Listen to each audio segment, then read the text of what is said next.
भारत में कई ऐसे किले हैं जो प्राकृतिक और ऐतिहासिक रूप से एक अलग ही पहचान रखते हैं। पर्यटन स्थलों को नज़दीक से देखने और उससे जुड़े इतिहास के बारे में जानने के लिए देश और दुनिया से लोग आते हैं, क्योंकि बहुत से लोग ऐसे होते हैं जो घूमने और ट्रैकिंग करने के शौकीन होते हैं। इसलिए वह खतरनाक रास्तों और जगहों पर भी चलने से नहीं डरते। आपको पता ही है, भारत को अपने इतिहास के लिए सबसे ज्यादा जाना जाता है, जिसमें कई किलों के बारे में आप खुद जानते होंगे। इन किलों में से कई किले तो अपनी बनावट के लिए भी जाने जाते हैं। चलिए आज हम आपको एक ऐसे किले के बारे में बताएंगे जहां पहुंचना हर किसी के बस की बात नहीं है। वीडियो को लास्ट तक देखते रहें। साथ ही हमारे चैनल को अभी तक सब्सक्राइब नहीं किया तो सब्सक्राइब जरूर कर दें। महाराष्ट्र का हर्षगढ़ किला। देश के कई ऐतिहासिक किले से आपका परिचय हुआ होगा और उनकी कलात्मकता देख आश्चर्यचकित रह गए होंगे, मगर आपके लिए इस किले का सफर जितना खतरनाक होगा उतना ही रोमांचक। हर एक कदम पर आपकी सांसें थम सी जाएंगी, मगर इसके साथ ही मंजिल तक पहुंचने की आपकी ख्वाहिश भी बढ़ती चली जाएगी। दरअसल यह एक ऐसा किला है जो जमीन पर नहीं बल्कि एक खूबसूरत पहाड़ की चोटी पर स्थित है, और यहाँ तक पहुँचना हर किसी के बस की बात नहीं है, क्योंकि इसकी कई जगह चढ़ाई 90 डिग्री तक है। यह पहाड़ महाराष्ट्र के नासिक में कसारा से 60 किलोमीटर दूर है, और इसकी चोटी पर स्थित किले को हर्षगढ़ किले या हरिहर किले के नाम से जाना जाता है। साथ ही इस किले की चढ़ाई को हिमालय के पर्वतारोहियों द्वारा दुनिया का सबसे खतरनाक ट्रैक माना जाता है। यह पहाड़ नीचे से चौकोर दिखाई देता है, मगर इसका शेप प्रिज्म जैसा है। यह दो तरफ से 90 डिग्री सीधा और तीसरी तरफ से 75 डिग्री पर है। वही किला 170 मीटर की ऊंचाई पर बना है। इस पर चढ़ने के लिए 1 मीटर चौड़ी 117 सीढ़ियां बनी हैं।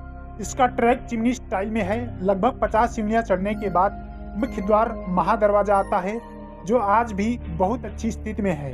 यहाँ तक चढ़ने के बाद आगे की सीढ़ियां एक चट्टान के अंदर से होकर जाती हैं, और ये आपको किले के शीर्ष पर पहुँचा देती है, जहाँ हनुमान और शिव के छोटे मंदिर हैं। वही मंदिर के पास एक छोटा तालाब भी है, जहाँ का पानी इतना साफ है कि पिया भी जा सकता है। यहाँ से आगे जाने पर 2 कमरों का एक छोटा महल दिखता है, जिसमें 10 से 12 लोग रुक सकते हैं।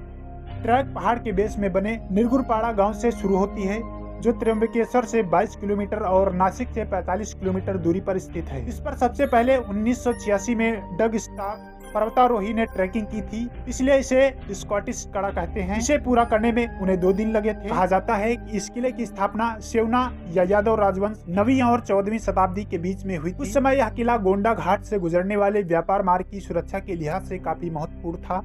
इसकी स्थापना के बाद से ही हरिहर किले पर हमला किया गया और विभिन्न आक्रमणकारियों द्वारा कब्जा कर लिया गया, जब तक कि ब्रिटिश सेना ने कब्जा नहीं कर लिया। यह अहमदनगर सल्तनत के कब्जे वाले किलों में से एक था।